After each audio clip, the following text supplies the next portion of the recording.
നമ്മളിന്ന് ചെയ്യാൻ പോകുന്നത് വളരെ സിമ്പിൾ ആയിട്ട് ഉണ്ടാക്കാൻ പറ്റുന്ന ഒരു ബ്രെഡ് സ്നാക്കിന്റെ റെസിപ്പിയാണ്. ഈസിയാണ് കേട്ടോ ഇത് ഉണ്ടാക്കാൻ വേണ്ടിയിട്ട്. അപ്പോൾ ഇതെങ്ങനെയാണ് ചെയ്യുന്നതെന്ന് നോക്കാം. വീട്ടിലോട്ട് പോവാം. വളരെ കുറഞ്ഞ ഇൻഗ്രീഡിയൻസ് മാത്രം മതി കേട്ടോ ഈ ഒരു സ്നാക്ക് ഉണ്ടാക്കാൻ വേണ്ടിയിട്ട്. പലരും ഉണ്ടാക്കുന്ന ഒരു സ്നാക്ക് ആയിരിക്കും. ഞാൻ ഉണ്ടാക്കിയ സമയത്ത് നിങ്ങളുമായിട്ട് ഷെയർ ചെയ്തേ ഉള്ളൂ. ആർക്കെങ്കിലും അറിയാതെ ഉണ്ടെങ്കിൽ ഉപകാരമായിക്കോട്ടെ എന്ന് കരുതിയിട്ട്. ഇതിലേക്ക് നമുക്ക് ആവശ്യമായിട്ടുള്ളത് ഒരു മുട്ടയും അതുപോലെ തന്നെ പാലുമാണ്. തേങ്ങാപ്പാലാണ് കേട്ടോ ഇവിടെ എടുക്കുന്നത്. പശുവിൻ പാലായാലും മതി, പക്ഷേ തേങ്ങാപ്പാലാണ് കേട്ടോ ഇതിന് ടേസ്റ്റ് കൂടുതലുണ്ടാവുക. സൂപ്പർ ടേസ്റ്റാണ് തേങ്ങാപ്പാലിൽ ഇത് ഉണ്ടാക്കിയാൽ. അപ്പോൾ നമുക്ക് ഒരു ഗ്ലാസ് തേങ്ങാപ്പാൽ ഇതിലേക്ക് ഒഴിച്ചു കൊടുക്കാം.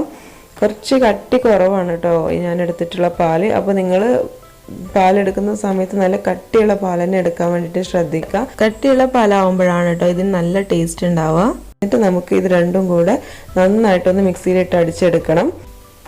ഇനി നമുക്ക് പഞ്ചസാര കൂടെ ആഡ് ചെയ്ത് കൊടുക്കാം. ഒരു 1/4 കപ്പ് പഞ്ചസാരയാണ് ഞാൻ ഇട്ട് കൊടുക്കുന്നത്. അത് നമുക്ക് എത്രയാണ് മധുരം വേണ്ടത് അതിനനുസരിച്ച് ഇട്ട് കൊടുത്താൽ മതി. ഇനി നമുക്ക് ഇത് നന്നായിട്ടൊന്ന് അടിച്ചെടുത്തിട്ട് വരാം. ഇപ്പോൾ ഞാനിത് നന്നായിട്ടൊന്ന് അടിച്ചെടുത്തിട്ടുണ്ട്. ഇനി നമുക്കിത് വേറൊരു പാത്രത്തിലോട്ട് മാറ്റാം. ഇനി നമുക്കിതിലോട്ട് വേണമെന്നുണ്ടെങ്കിൽ ഏലക്കായ കൂടി ഇട്ട് കൊടുക്കാം, അല്ലെങ്കിൽ പഞ്ചസാര ഏലക്കായും കൂടി പൊടിച്ചിട്ട് ഇട്ട് കൊടുക്കാം. ഇനി ഇതിലേക്ക് ഒരു 1/4 കപ്പോളം ഡെസിക്കേറ്റഡ് കോക്കനട്ട് ഇട്ട് കൊടുക്കുന്നുണ്ട്. അതൊരു പ്രത്യേക ടേസ്റ്റ് തന്നെയാണ് കേട്ടോ ഡെസിക്കേറ്റഡ് കോക്കനട്ട് ഇട്ട് കൊടുത്താൽ. അതുപോലെ തന്നെ 1/2 ടീസ്പൂണോളം ഏലക്ക പൊടിച്ചത് കൂടി ഇട്ട് കൊടുക്കുന്നുണ്ട്. അത് നമുക്ക് വേണമെന്നുണ്ടെങ്കിൽ മിക്സിയിൽ പാലടിക്കുന്ന സമയത്ത് അതിലേക്ക് ഇട്ട് കൊടുത്താൽ മതി. അല്ല എന്നുണ്ടെങ്കിൽ പഞ്ചസാരയും ഏലക്കായും കൂടി മിക്സിയിലിട്ടൊന്ന് കറക്കിയതിന് ശേഷം അതിനൊന്ന് കുറച്ചൊന്ന് ഇതിലേക്ക് ഇട്ട് കൊടുത്താലും മതി. ഇനി നമുക്ക് ഇതൊന്ന് ടോസ്റ്റ് ചെയ്തെടുക്കാം. അതിനായിട്ട് ഞാനിവിടെ ഒരു പാൻ അടുപ്പത്ത് വെച്ചിട്ടുണ്ട്. ഇത് നന്നായിട്ടൊന്ന് ചൂടാവുന്ന സമയത്ത് ഇതിലോട്ട് നെയ്യ് ചേർത്ത് കൊടുക്കാം. നെയ്യോ ബട്ടറോ എന്തും ആഡ് ചെയ്യാം. അപ്പോൾ ഞാനിവിടെ നെയ്യാണ് എടുത്തിട്ടുള്ളത്. അതൊന്ന് സ്പ്രെഡ് ചെയ്ത് കൊടുക്കുന്നുണ്ട് എല്ലായിടത്തേക്കും. ഇനി ഇത് നന്നായിട്ട് ചൂടാവുന്ന സമയത്ത് നമുക്കിതിലോട്ട് നമ്മുടെ ബ്രെഡ് നമുക്ക് ഏത് ഷേപ്പിലാണോ വേണ്ടത് ആ ഷേപ്പിൽ ബ്രെഡ് ഒന്ന് കട്ട് ചെയ്ത് എടുത്തതിന് ശേഷം, അല്ല എന്നുണ്ടെങ്കിൽ ബ്രെഡ് അതുപോലെ തന്നെ ഈ ഒരു മാവിൽ മുക്കിയിട്ട് നമുക്കൊന്ന് പൊരിച്ചെടുക്കാം. ഭാഗം തിരിച്ചു മറിച്ചിട്ടിട്ട് വേണം ഇതൊന്ന് വേവിച്ചെടുക്കാൻ വേണ്ടിയിട്ട്. പെട്ടെന്ന് തന്നെ ബ്രെഡ് അല്ലേ പെട്ടെന്ന് തന്നെ ആയി കിട്ടും.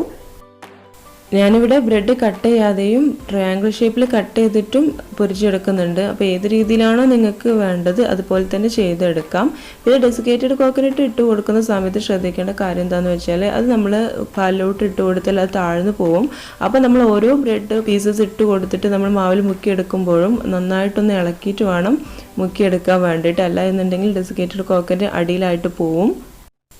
ബ്രെഡിന്റെ ഒരു സൈഡ് നന്നായിട്ട് ആയിട്ടുണ്ട്. ഇനി നമുക്ക് ഇതൊന്ന് മറിച്ചിട്ട് കൊടുക്കാം. മറ്റേ ഭാഗം ഒന്ന് നന്നായിട്ടൊന്ന് വേവിച്ചെടുക്കാം. അതുപോലെ തന്നെ ബാക്കിയുള്ള ബ്രെഡുകളൊക്കെ ഒന്ന് നമുക്ക് വേവിച്ചെടുക്കാം.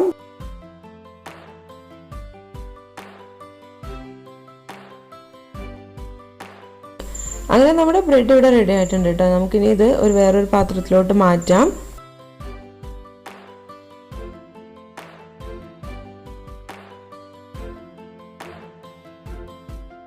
ഇത് കുട്ടികൾക്കൊക്കെ വളരെ ഇഷ്ടമാവും. നല്ല ടേസ്റ്റാണ്.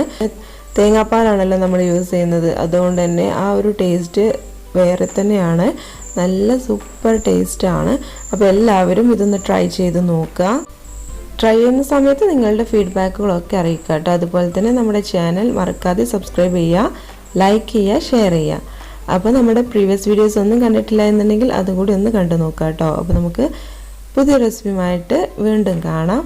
Thank you.